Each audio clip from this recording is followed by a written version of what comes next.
এখন থেকে আপনার প্রিয় সিরিয়ালগুলো ফ্রিতে দেখুন এক্সক্লুসিভলি শুধুমাত্র সান নেক্সটে। এখনই অ্যাপ ডাউনলোড করুন। হ্যাঁ দাদু, যান টাইম মতন ওষুধ খেয়ে নেবেন।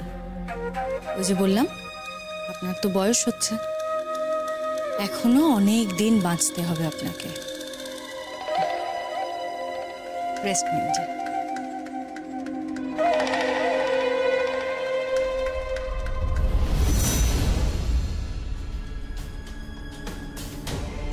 বাবা, ঈশা তোমার সাথে কি কথা বলছিল?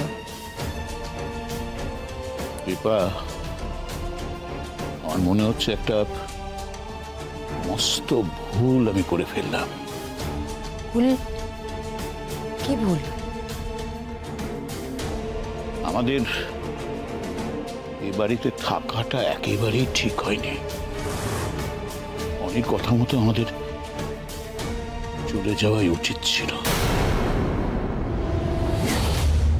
আমি জানি না অনি, তুই যে কি করে এতটা বইয়ের গোলাম হয়ে গেলি, সত্যিই আমি জানি না, বিশ্বাস কর।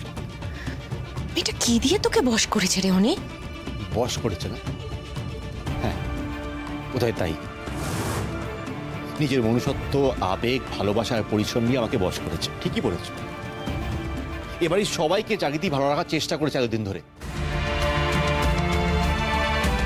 কি বলো তো, তোমরা কি বাড়ি ভালো চাও না? আচ্ছা, আমাকে একটা কথা বলতো, যে তুই বলছিস যে জাগৃতি ভালো রাখার চেষ্টা করেছে পরিবারকে, মানে কি ভালো রাখার চেষ্টা করেছে?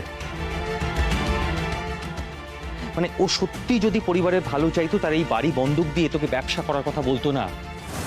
ওর উচিত ছিল তোকে বাধা দিয়ে বোঝানো। না না বাবা, জাগৃতি জানতো না এত বড় একটা প্রজেক্ট হ্যান্ডেল করার মতন ক্ষমতা তোর নেই। এতদিন ধরে সংসার করছে, মানে মানে ও বুঝতে পারেনি তোর মুরত কতখানি। বুঝেছি কাকামণি।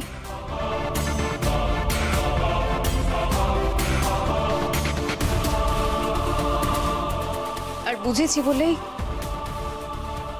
জোর গলায় বলতে পারি যে অনিরুদ্ধবাবু কাজে কোনো ভুল করেননি। ষড়যন্ত্র করে ওনাকে ভুল প্রমাণ করার চেষ্টা করা হচ্ছে।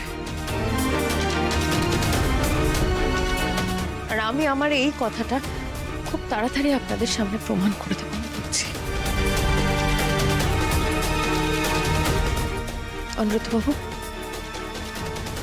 দাদুর পর মা এই বাড়ির হেড, আমাদের সবার গার্ডিয়ান।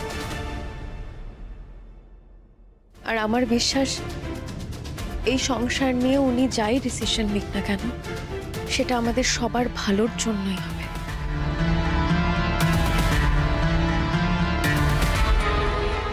তাই সংসার নিয়ে প্লিজ প্লিজ মায়ের ওপর কোনো মত চাপিয়ে দেবেন না অনিরুদ্ধবাবু।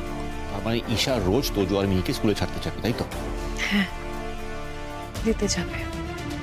ঠিক আছে, এরপর যদি আমার ছেলে মেয়ের কোনো ক্ষতি হয়, তার দায় ঈশার সাথে আপনিও নেবেন। কথাটা মনে রাখবেন কিন্তু।